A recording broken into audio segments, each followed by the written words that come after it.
No episódio anterior, falamos sobre o Concílio de Calcedônia e sobre o Segundo Concílio de Constantinopla, com a controvérsia dos 3 capítulos.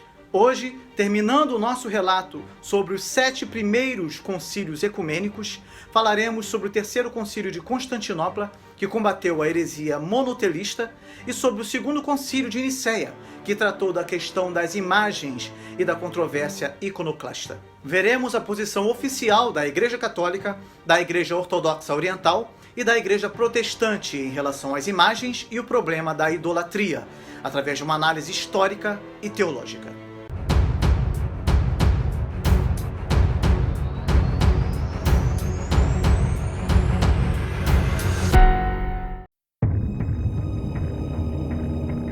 A última tentativa do governo bizantino de atrair a si os monofisitas foi feita na época do imperador Heráclio, em princípios do século VII. O patriarca Sérgio de Constantinopla, depois de tentar sem sucesso várias maneiras de se aproximar dos monofisitas, propôs a doutrina que depois foi chamada de monotelismo. Esta palavra vem das raízes gregas mono, que quer dizer e telema, que quer dizer vontade. O que Sérgio propunha é que em Cristo, ao mesmo tempo que havia 2 naturezas, a divina e a humana, como o Concílio de Calcedônia tinha declarado, havia uma só vontade. Passando disto, a doutrina de Sérgio não é clara, pois a sua posição e a dos seus seguidores variaram tanto e ficaram confusas a tal ponto que o monotelismo recebeu o nome de heresia camaleão. Ao que parece, o que Sérgio queria dizer era que em Cristo não havia outra vontade além da divina. Quando perguntaram ao Papa Honório o que ele pensava da fórmula de Sérgio, o Papa a aprovou. Pois é. Porém, a oposição em várias regiões do Império não demorou.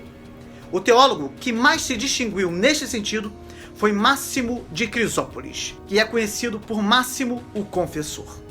Mais tarde, em 648, a oposição ao monotelismo chegou a tal ponto que o imperador Constante II proibiu qualquer discussão sobre se em Cristo havia uma ou 2 vontades. Quando o imperador promulgou esta proibição, o império tinha perdido o interesse de se aproximar dos monofisitas. Síria e Egito, as regiões do império onde o monofisismo tinha a maior parte dos seus adeptos, tinham sido conquistadas pouco antes pelos árabes.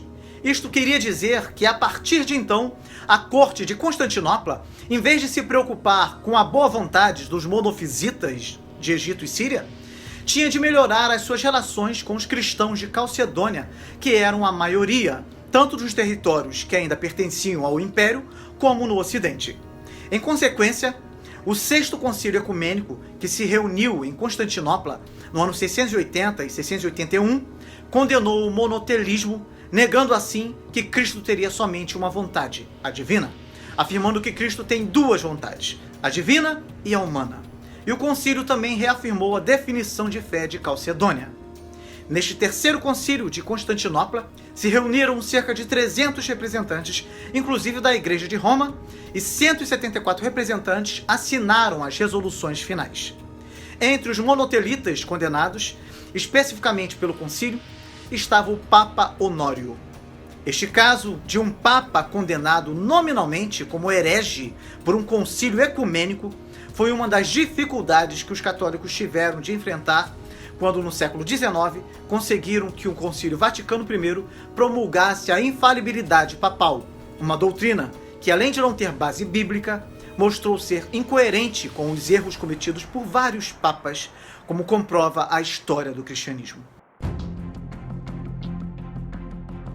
A última grande controvérsia que abalou a Igreja durante o período que estamos estudando, isto é, os anos anteriores a 800, surgiu ao redor da questão de usar-se ou não imagens no culto público.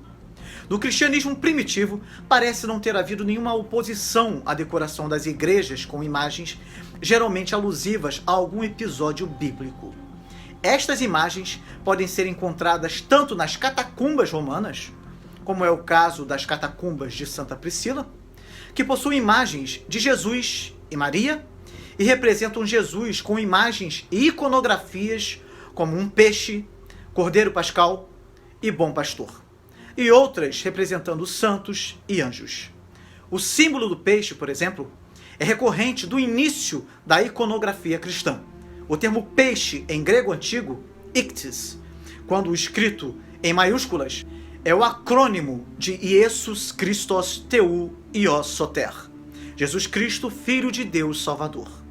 O peixe veio a se tornar um dos primeiros símbolos cristãos e há uma hipótese levantada pelos estudiosos que o cristão primitivo, quando supunha estar diante de outro cristão clandestino, desenhava uma curva ou meia-lua no chão. Se a pessoa desenhasse outra meia-lua sobreposta à dele, completando assim a figura de um peixe, seria muito maior a probabilidade de que se tratasse mesmo de um cristão que conhecia o código secreto. Também foram encontradas imagens na igreja de Dura Europos, a mais antiga ainda conservada.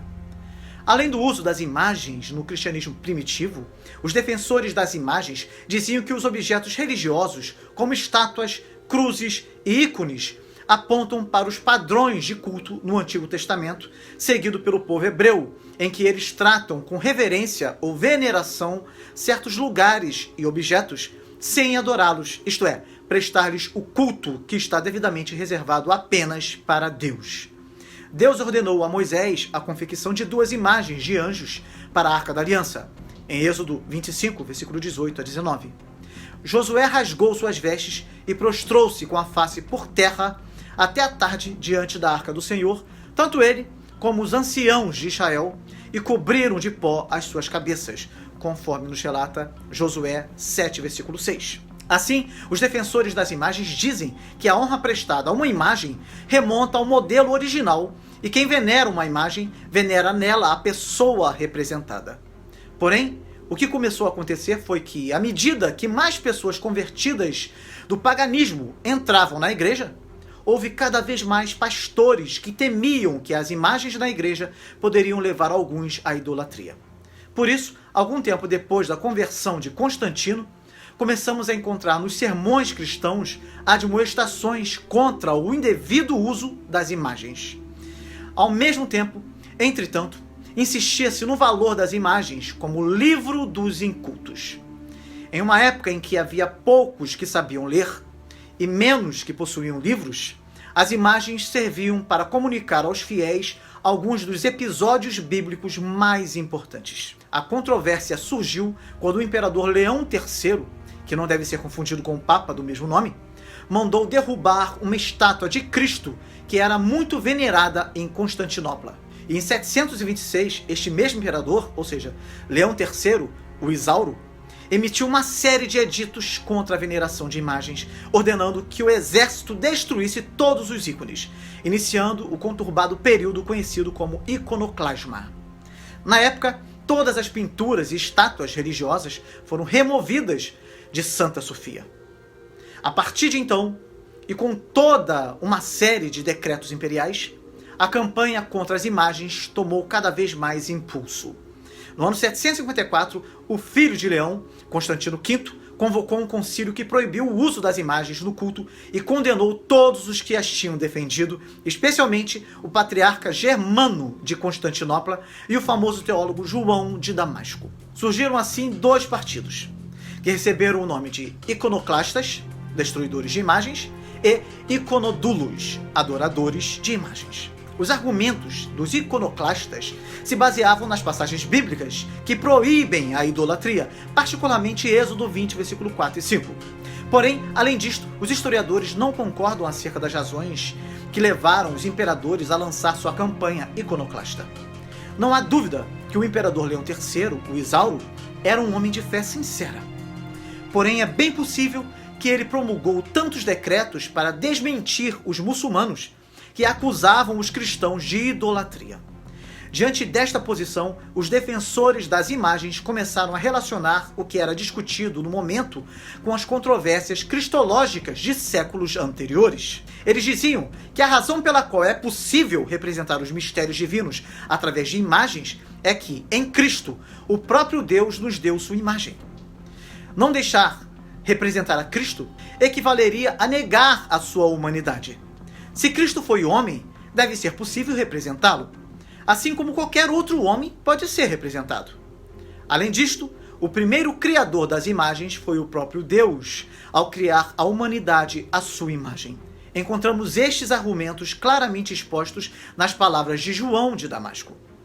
Já que alguns nos culpam por reverenciarmos e honrarmos imagens do Salvador e de Nossa Senhora, e as relíquias e imagens dos santos e servos de Cristo, lembrem-se que desde o princípio Deus fez o ser humano à sua imagem.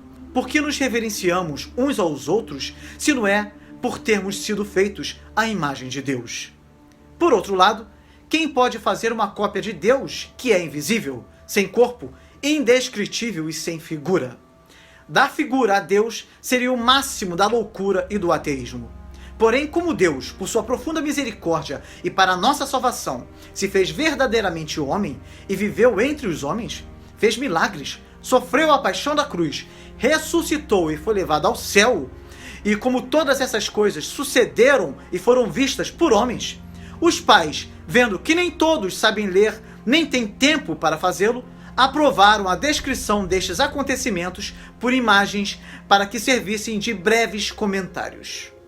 João de Damasco, além de ser especialmente lembrado pela Igreja Ortodoxa Oriental por sua contundente defesa da veneração de ícones, é considerado um doutor da Igreja pela Igreja Católica e geralmente é chamado de doutor da Assunção, por causa de suas obras sobre a Assunção de Maria. Recentemente, em nossa série Apologética em Defesa da Fé, eu falei sobre a história de Maria, analisando todos os dogmas atribuídos a ela. Não deixe de assistir. A controvérsia a respeito do uso das imagens no culto durou vários anos. Mesmo que, teoricamente, os editos imperiais eram válidos em todo o antigo Império Romano, a verdade é que o Ocidente nunca os aplicou, enquanto que no Oriente a Igreja se dividiu. Por fim, quando o governo caiu sobre os ombros da Imperatriz Irene, mãe do imperador bizantino Constantino VI, a política imperial com respeito às imagens foi mudada. A Imperatriz Irene, o patriarca Tarásio de Constantinopla e o Papa Adriano convocaram um concílio. Esta assembleia se reuniu em Nicéia no ano 787 e recebeu o nome de Sétimo Concílio Ecumênico, ou o Segundo Concílio de Nicéia, que foi convocado para encerrar a controvérsia iconoclasta. Reuniram-se cerca de 350 participantes, inclusive 2 representantes da Igreja de Roma. Este concílio restaurou o uso das imagens nas igrejas, ao mesmo tempo que estabeleceu que elas não eram dignas da adoração que é devida só a Deus, e que em grego se chama latria, mas que as imagens eram dignas somente de uma adoração ou veneração inferior, que em grego se chama dulia. O concílio condenou os iconoclastas, aprovando a veneração dos ícones, pois tal adoração não se dirigia às gravuras em si, mas aos que estavam representados nelas. Assim, a união com a Igreja Ocidental foi recuperada. Importante lembrar que muito antes do Segundo Concílio de Nicéia, no ano 787, Santo Ambrósio, um dos doutores da Igreja primitiva, preocupado com o sincretismo pagão que invadia o cristianismo, escrevera: Cristo não está dividido, é um. Se adoramos como filhos de Deus, não negamos seu nascimento através da Virgem. Mas ninguém deve ampliar este entendimento a Maria. Maria era o templo de Deus, mas não Deus no templo. Portanto, apenas aquele que estava no templo deve ser adorado. No século IX, os iconoclastas voltaram ao poder por algum tempo, mas em 842 as imagens foram afinal restauradas e até o dia de hoje todas as igrejas de origem bizantina celebram esta ocasião na festa da ortodoxia. No Ocidente, apesar de não ter havido um movimento iconoclasta, os reis carolíngios se negaram a aceitar as conclusões do Sétimo Concílio Ecumênico, não porque se opusessem às imagens, pois eles não viam problemas no uso das mesmas, mas porque em latim só havia um termo para traduzir as palavras gregas latria e dulia. E os francos receavam que o concílio tinha dito que as imagens deviam ser adoradas. Mais tarde, esta dificuldade foi esclarecida e a maior parte da cristandade aceitou a autoridade do Segundo Concílio de Nicéia. Importante dizer que a Igreja Oriental Ortodoxa não aceita estátuas, mas apenas pinturas, pois considera as estátuas como ídolos. Há inúmeras linhas doutrinárias protestantes que divergem grandemente umas das outras, porém, a maioria das igrejas protestantes acusa cristãos ortodoxos e católicos de idolatria com base em vários textos do Antigo Testamento. E pelo fato de que muitos estudiosos defendem que os inimigos dos cristãos primitivos os acusavam de não ter nem altares, nem templos, nem imagens conhecidas, e que eles não estabeleceram nenhuma imagem ou forma de qualquer deus, e esta acusação nunca foi negada, e que as imagens eram desconhecidas na adoração dos primitivos cristãos, e que se justificou a inclusão de imagens na igreja no IV e V séculos com a teoria de que pessoas sem instrução aprenderiam melhor os fatos do cristianismo com elas do que com sermões ou livros.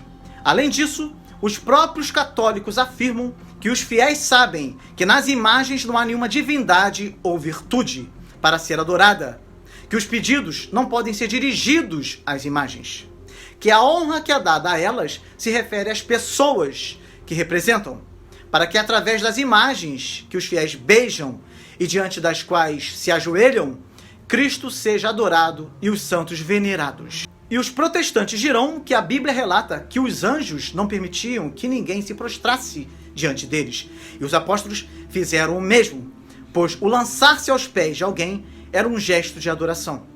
E no caso das imagens que ficavam dentro do tabernáculo, estas haviam sido confeccionadas por ordem direta de Deus, e o tabernáculo representava a presença de Deus entre o povo de Israel, e é por isso que Josué e os anciãos de Israel se prostraram diante da Arca da Aliança.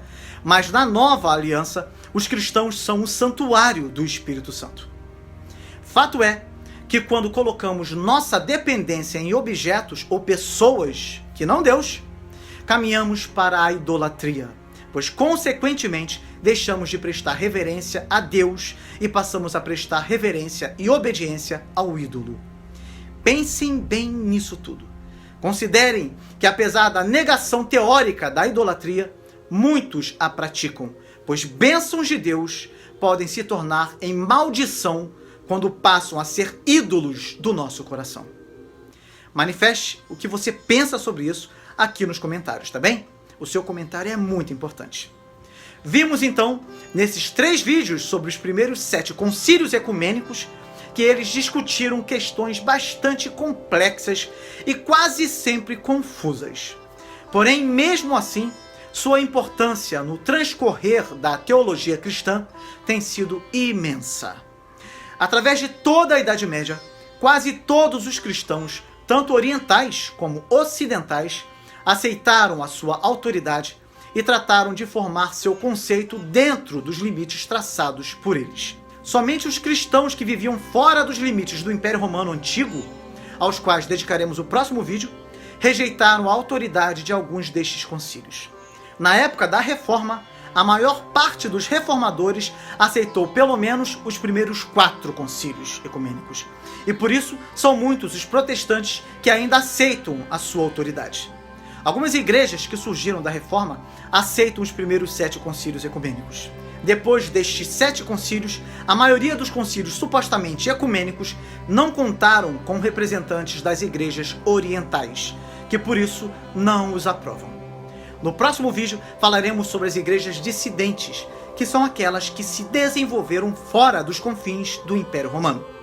Diga o que você achou desse vídeo, deixe o seu like e compartilhe esse vídeo com os seus contatos e demais redes sociais para que outras pessoas possam ter acesso a esse conteúdo de tão grande importância.